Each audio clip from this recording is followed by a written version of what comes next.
Second world war में लाखों कैदियों को टॉर्चर सेल में डाल दिया गया था। वहाँ उन्हें बुरी तरह टॉर्चर किया जाता था।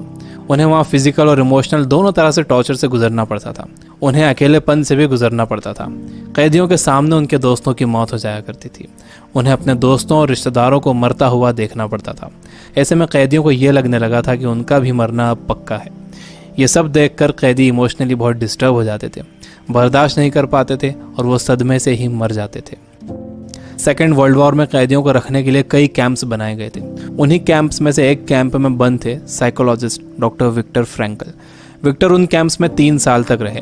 उन कैंप्स में उन्होंने जो भी देखा, जो भी एक्सपीरियंस किया, जो भी टॉर्चर सहे, किसी को मालूम नहीं था कि वो इसके बारे में एक किताब लिख देंगे। उस किताब की करोड़ों कॉपीज बिक जाएंगी और कई भाषाओं में वो किताब ट्रांसलेट हो जाएगी। उन्होंने किताब लिखी जिसका नाम था मैन्स सर्च फॉर मीनिंग। अभी जो कोरोना क्राइसिस चल रही है, आप घरों में बंद हो, बोर हो रहे हो, अच्छा नहीं लग रहा है, तकलीफ हो रही है, तो आप अपनी इस तकलीफ को ज़रा इन टॉर्चर सेल्स के फ़ोटोज़ से एक बार कंपेयर ज़रूर करना। इससे मुझे पक्का यकीन है कि आपको अंदाज़ा हो जाएगा कि हमारी तकलीफ़ इन टॉर्चर सेल्स की तकलीफ़ के मुकाबले कुछ भी नहीं है।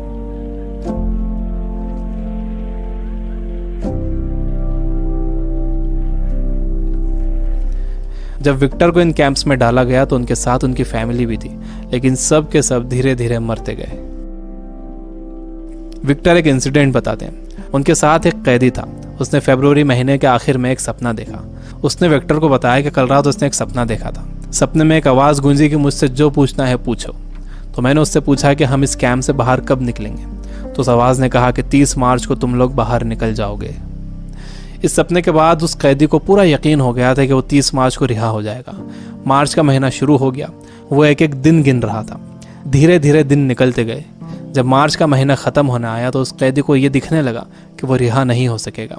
29 मार्च को वो बीमार पड़ गया और 30 मार्च को वो मर गया। ऊपरी तौर पर तो ये लग रहा था कि उस कैदी को कोई बीमारी हुई है जिससे वो मर गया, लेकिन विक्टर जानते थे कि वो कैदी किसी बीमारी से नहीं मरा था, बल्कि नाउम्मीदी से मरा था। उसके मरने की वजह थी उम्मीद का ख़त्म हो जाना, होप का ख़त्म हो जाना। Biggest lesson of this book, इंसान को तकलीफ़ें नहीं मारती हैं, इंसान को धोखा नहीं मारता है, इंसान को चैलेंजेस नहीं मारते हैं, इंसान को नाउम्मीदी मार देती है। जिस इंसान के अंदर आने वाले कल की कोई उम्मीद नहीं होती, कोई ख्वाब नहीं होता, वो इंसान भी नहीं रहता। विक्टर ने गौर किया कि कैंप में ज़्यादातर मौतें क्रिसमस और न्यू ईयर के बीच में हुई थी, क्योंकि लोगों को उम्मीद थी कि क्रिसमस आ रहा है, न्यू ईयर आ रहा है, हमें रिहा कर दिया जाएगा। लेकिन जब ऐसा नहीं हुआ तो उनकी उम्मीदें टूटी और वो मर गए। जब भी किसी इंसान की उम्मीदें ख़त्म होती हैं तो उसका इम्यून सिस्टम कमज़ोर हो जाता है, और जब किसी का इम्यून सिस्टम कमज़ोर हो जाता है तो वो किसी भी छोटी मोटी बीमारी से मर सकता है। यानी पहले उम्मीदें ख़त्म होती हैं, उससे इम्यून सिस्टम कमज़ोर होता है, उसके बाद वो बीमारी ताकतवर हो जाती है। दूसरी चीज़ विक्टर ये बताते हैं कि आपके पास ज़िंदा रहने के लिए एक बड़ा सपना होना चाहिए, एक लॉन्ग टर्म गोल होना चाहिए। जिसके पास आने वाले कल के लिए बहुत बड़ा ख्वाब है, उसके लिए आज की तकलीफ़ें, आज की प्रॉब्लम्स बहुत छोटी होती हैं। जब किसी का बिलीफ बड़ा होता है, किसी का कॉन्फिडेंस बड़ा होता है, किसी का सपना बड़ा होता है, किसी का कमिटमेंट बड़ा होता है, तो उसके सामने आने वाली क्राइसिस, प्रॉब्लम्स, तकलीफ़ें सब छोटी हो जाती हैं। हम कोरोना वायरस की क्राइसिस से घर में रहकर मुकाबला कर सकते हैं। आपको अपनी सुरक्षा करना है, लेकिन इससे घबराना नहीं है। आपको अपनी उम्मीद को ख़त्म नहीं होने देना है। विक्टर कहते हैं कि जब कोई प्रॉब्लम या बीमारी आती है तो आपकी बॉडी कमज़ोर पड़ जाती है, लेकिन आपका माइंड बहुत पावरफुल है। आपको इसे कमज़ोर नहीं पड़ने देना है। आप रोज़ टीवी देख रहे हो, आप बुरी न्यूज़ सुन रहे हो कि इतने मरे, इतने बचे, इतने सीरियस, यह आपको मेंटली वीक बना देगा। आप मेंटली वीक हो जाओगे तो आपका इम्यून सिस्टम भी कमज़ोर हो जाएगा, जिससे आपका बीमार होने का खतरा बढ़ जाएगा।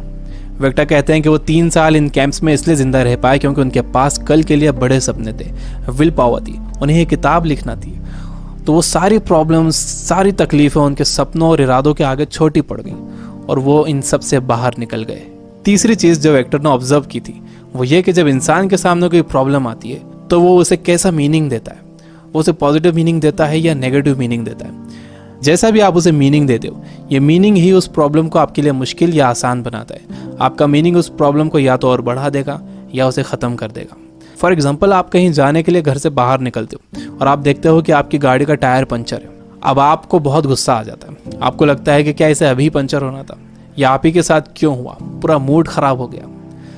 आपने इसे दे दिया नेगेटिव मीनिंग। आपके पास एक और ऑप्शन था। आप सोच सकते थे कि हो सकता है कुदरत आपको वहाँ जाने से रोक रही हो, हो सकता है कि आप किसी बड़े एक्सीडेंट से बच गए हों इसकी वजह से। अगर तेज़ स्पीड में गाड़ी का टायर पंचर हो जाता तो एक्सीडेंट हो सकता था। अच्छा हुआ कि निकलने से पहले ही आपको टायर पंचर मिला। यह है पॉजिटिव मीनिंग। इंसान यूजुअली नेगेटिव ही सोचता है और इस नेगेटिव सोचने की वजह से हम हर चीज़ का नेगेटिव साइड ही देखते हैं, उसका पॉजिटिव साइड नहीं देखते। जैसे कोरोना क्राइसिस में जितना टाइम आपने फैमिली को दिया है, क्या आपने कभी पहले इतना टाइम दिया है? मेरे कुछ दोस्त जो किताबों से बिल्कुल दूर थे, उन्होंने बुक्स पढ़ना शुरू कर दिए। वो रीडिंग हैबिट बना रहे हैं। अगर कोरोना क्राइसिस ना होता तो क्या ऐसा होता था?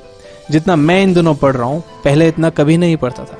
जितनी सफाई लोगों ने रखनी शुरू कर दी है, पहले कभी नहीं रखते थे। बार बार हाथ धो रहे हैं, अच्छी तरह हाथ धो रहे हैं, सोशल डिस्टेंस मेंटेन कर रहे हैं। किसी लाइन में लगे हुए हैं तो दूर दूर खड़े हो रहे हैं। आसमान साफ नजर आ रहा है, हवा साफ हो गई है, समंदर का पानी साफ हो गया है। ऐसा लग रहा है कि नेचर ने जैसे रीसेट बटन दबा दिया।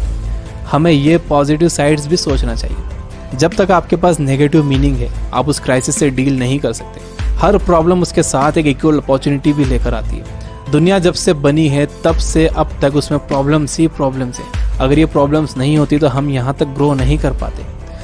सबसे लास्ट में विक्टर कहते हैं कि आपसे सब कुछ छीना जा सकता है, आपकी धन दौलत, घर, गाड़ी, बीवी, बच्चे, माँ बाप, दोस्त, सेहत, लेकिन एक चीज़ नहीं छीनी जा सकती, वो है आपकी पावर ऑफ डिसीजन। आपसे फैसला करने की ताकत कोई नहीं छीन सकता।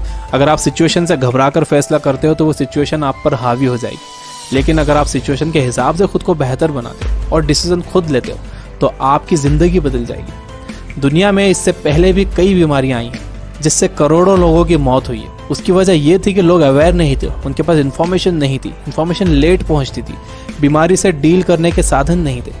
लेकिन आज का वक्त सबसे अच्छा वक्त है।